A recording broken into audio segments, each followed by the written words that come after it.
ಆತ್ಮೀಯ ವೀಕ್ಷಕರೇ, ನಮ್ಮೂರ ಸುದ್ದಿಗೆ ಸ್ವಾಗತ. ನಾನು ಇರ್ಷಾದ್ ವೇಣೂರ್. ವೈಯಾಲಿ ಕಾವಲ್ ಠಾಣಾ ವ್ಯಾಪ್ತಿಯಲ್ಲಿ ಯುವತಿಯನ್ನು ಹತ್ಯೆಗೈದು ತುಂಡು ತುಂಡಾಗಿ ಕತ್ತರಿಸಿ ಫ್ರಿಡ್ಜ್ನಲ್ಲಿಟ್ಟ ಪ್ರಕರಣದ ಆರೋಪಿಯ ಕುರಿತು ಮಾಹಿತಿ ಲಭ್ಯವಾಗಿದೆ. ಆತನ ಬಂಧನದ ಬಳಿಕ ಕೃತ್ಯಕ್ಕೆ ಕಾರಣ ತಿಳಿಯಬೇಕಿದೆ ಎಂದು ಬೆಂಗಳೂರು ನಗರ ಪೊಲೀಸ್ ಕಮಿಷನರ್ ಬಿ ದಯಾನಂದ್ ಅವರು ತಿಳಿಸಿದ್ದಾರೆ. ಬೆಂಗಳೂರಿನ ಕಚೇರಿಯಲ್ಲಿ ಕರೆದಿದ್ದ ಸುದ್ದಿಗೋಷ್ಠಿಯಲ್ಲಿ ಮಾತನಾಡಿದ ಅವರು, ಆರೋಪಿ ಅನ್ಯ ರಾಜ್ಯದವನು, ಕೆಲವು ವರ್ಷಗಳಿಂದ ಬೆಂಗಳೂರಿನಲ್ಲಿ ನೆಲೆಸಿದ್ದ. ನಾಪತ್ತೆಯಾಗಿರುವ ಆತನ ಪತ್ತೆ ಕಾರ್ಯ ಮುಂದುವರೆದಿದೆ. ಬಂಧನದ ಬಳಿಕ ಸ್ಪಷ್ಟವಾದ ಮತ್ತಷ್ಟು ಸತ್ಯಗಳು ಹೊರಬರುತ್ತವೆ ಎಂದು ಹೇಳಿಕೆ ನೀಡಿದ್ದಾರೆ. ಯುವತಿಯನ್ನು ಕೊಂದ ಆರೋಪಿ ಮೃತದೇಹವನ್ನು ತುಂಡು ತುಂಡಾಗಿ ಕತ್ತರಿಸಿ ಸೂಟ್ ಕೇಸ್ನಲ್ಲಿಡಲು ಯತ್ನಿಸಿದ್ದಾನೆ. ಆದರೆ ಸೂಟ್ ಕೇಸ್ನಲ್ಲಿ ತುಂಬಲಾಗದೆ ಫ್ರಿಡ್ಜ್ನಲ್ಲಿಟ್ಟು ಎಸ್ಕೇಪ್ ಆಗಿದ್ದಾನೆ ಎಂದು ಅವರು ಮಾಹಿತಿ ನೀಡಿದ್ದಾರೆ. ನೇಪಾಳದ 29 ವರ್ಷದ ಮಹಾಲಕ್ಷ್ಮಿಯನ್ನು ಹತ್ಯೆಗೈದು ಮೃತದೇಹದ ವಾಸನೆ ಬಾರದಂತೆ ರಾಸಾಯನಿಕ ಸಿಂಪಡಿಸಿ ಆರೋಪಿ ಪರಾರಿಯಾಗಿರುವುದು ತನಿಖೆಯಿಂದ ಬಯಲಾಗಿದೆ. ಈಗಾಗಲೇ ಆತನ ಪತ್ತೆಗೆ ಕೇಂದ್ರ ವಿಭಾಗದ ಡಿಸಿಪಿ ಶೇಖರ್ ಅವರ ನೇತೃತ್ವದಲ್ಲಿ 6 ವಿಶೇಷ ತಂಡಗಳನ್ನು ರಚಿಸಲಾಗಿದೆ ಎಂದು ಪೊಲೀಸರು ಮಾಹಿತಿ ನೀಡಿದ್ದಾರೆ. ರಾಜ್ಯದಲ್ಲಿ ಮಳೆಯ ಆರ್ಭಟ ಹೆಚ್ಚಾಗಿದ್ದು, ಸೆಪ್ಟೆಂಬರ್ 23ರಂದು ಸುಮಾರು 16 ಜಿಲ್ಲೆಗಳಲ್ಲಿ ಹವಾಮಾನ ಇಲಾಖೆಯು ಯೆಲ್ಲೋ ಅಲರ್ಟ್ ಘೋಷಿಸಿದೆ. ಕಲಬುರಗಿ, ಯಾದಗಿರಿ, ವಿಜಯಪುರ, ಬೆಳಗಾವಿ, ರಾಯಚೂರು, ಗದಗ, ಕೊಪ್ಪಳ, ಬಳ್ಳಾರಿ, ಉತ್ತರ ಕನ್ನಡ, ಉಡುಪಿ, ದಕ್ಷಿಣ ಕನ್ನಡ, ಚಿಕ್ಕಮಗಳೂರು, ತುಮಕೂರು ಸೇರಿದಂತೆ ವಿವಿಧ ಜಿಲ್ಲೆಗಳಲ್ಲಿ ಯೆಲ್ಲೋ ಅಲರ್ಟ್ ಘೋಷಣೆ ಮಾಡಲಾಗಿದೆ. ದಾವಣಗೆರೆಯಲ್ಲಿ ನಡೆದ ಪ್ರತಿಭಟನೆಯ ವೇಳೆ ಹಿಂದೂ ಜಾಗರಣ ವೇದಿಕೆಯ ಮುಖಂಡ ಸತೀಶ್ ಪೂಜಾರಿ ಹೇಳಿಕೆಗೆ ಪ್ರತಿಯಾಗಿ ಅದೇ ರೀತಿ ಪ್ರಚೋದನಕಾರಿ ಹೇಳಿಕೆಗಳನ್ನು ನೀಡಿ ಸಾಮಾಜಿಕ ಜಾಲತಾಣದಲ್ಲಿ ಹರಿಯಬಿಟ್ಟಿದ್ದ ಆರೋಪಿಯನ್ನು ದಾವಣಗೆರೆ ಪೊಲೀಸರು ಬಂಧಿಸಿದ್ದಾರೆ. ದಾವಣಗೆರೆ ನಗರದ ಮಂಡಕ್ಕಿ ಬಟ್ಟಿ ಲೇಔಟ್ನ ಸೈಯದ್ ನೂರ್ ಅಹಮದ್ ಬಂಧಿತ ಆರೋಪಿ. ದಾವಣಗೆರೆಯ ಬಸವನಗರದ ಪೊಲೀಸರು ಆರೋಪಿಯನ್ನು ಹರಿಹರದಲ್ಲಿ ಬಂಧಿಸುವಲ್ಲಿ ಯಶಸ್ವಿಯಾಗಿದ್ದಾರೆ. ಆರೋಪಿಯನ್ನು ದಾವಣಗೆರೆಯ ನ್ಯಾಯಾಲಯಕ್ಕೆ ಹಾಜರುಪಡಿಸಲಾಗಿದ್ದು, ನ್ಯಾಯಾಧೀಶರು ಆರೋಪಿಯನ್ನು 14 ದಿನಗಳ ಕಾಲ ನ್ಯಾಯಾಂಗ ಬಂಧನಕ್ಕೆ ಒಪ್ಪಿಸಿದ್ದಾರೆ. ಈ ಹಿನ್ನೆಲೆಯಲ್ಲಿ ಸದ್ಯ ಆತನನ್ನು ದಾವಣಗೆರೆಯ ಜಿಲ್ಲಾ ಕಾರಾಗೃಹಕ್ಕೆ ಕಳುಹಿಸಲಾಗಿದೆ.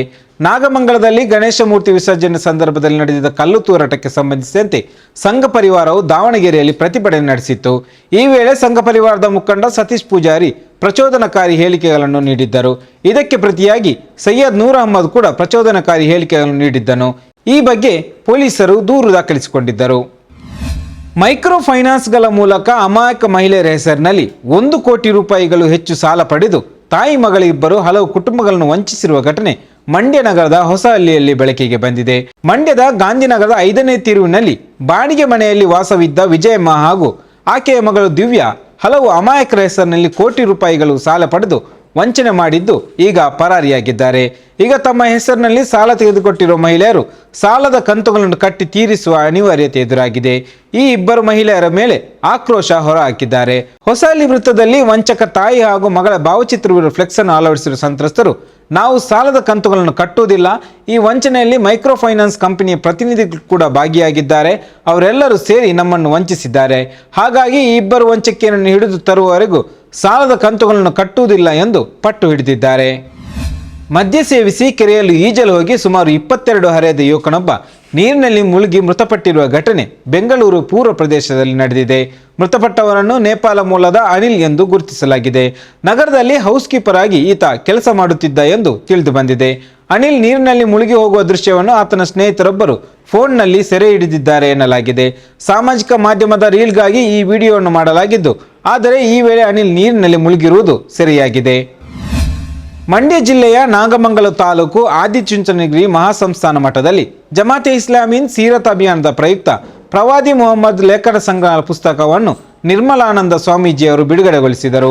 ಬಳಿಕ ವಿಚಾರ ವಿನಿಮಯ ನಡೆಸಿದರು. ಸೀರತ್ ಅಭಿಯಾನದ ಪ್ರಯುಕ್ತ ಶಾಂತಿ ಪ್ರಕಾಶನ ಹೊರತಂದಿರುವ ಪ್ರವಾದಿ ಮುಹಮ್ಮದ್ ಲೇಖನ ಸಂಕಲನ ಪುಸ್ತಕವನ್ನು ನೀಡಿ ಅವರಿಗೆ ಮಾಹಿತಿ ನೀಡಲಾಯಿತು. ಬಳಿಕ ಸ್ವಾಮೀಜಿಯವರು ಪುಸ್ತಕವನ್ನು ಬಿಡುಗಡೆ ಮಾಡಿ ಶುಭ ಹಾರೈಸಿದರು.